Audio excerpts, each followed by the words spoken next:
Bonjour à tous, c'est un coup de maître, l'Olympique lyonnais a déjoué les pronostics en battant la Juventus hier soir, écrit le journal L'Équipe. Score final 1-0 sur une réalisation de Lucas Touzard. L'OL devra aborder le match retour avec la même détermination pour confirmer son exploit, poursuit le quotidien. L'exploit, c'est d'ailleurs le titre retenu par le média local Le Progrès, qui juge la performance des Lyonnais de haut niveau.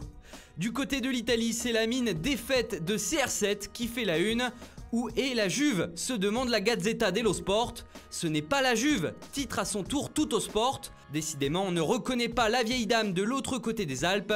Un match désastreux, des Bianconeri jamais dans le match, sauf à 15 minutes de la fin, résume le quotidien, qui ajoute aussi ces deux mots, Sarri accusé. L'entraîneur est donc visé comme principal fautif de cette défaite.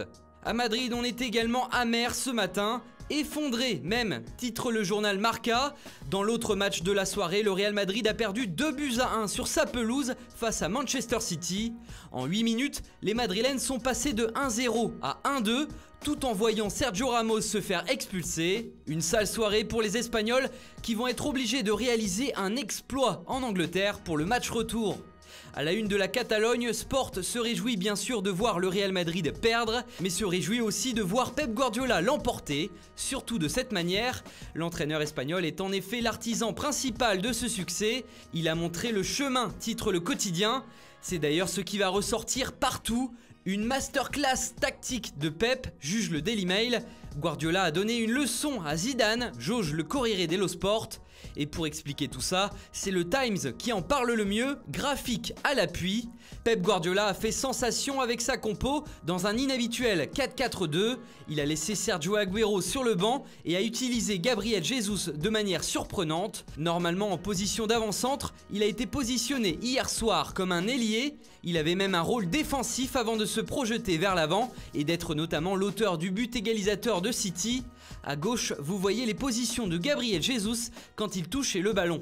Le Times encore qui était visiblement très inspiré. Sur sa une des pages sport, le tabloïd a titré « C'est ce que l'Europe va manquer » en référence et en réponse à la décision de l'UEFA de suspendre le club de Coupe d'Europe pour les 2 prochaines années. C'est donc un peu l'année de la dernière chance pour la bande à De Bruyne, Mahrez et Mendy.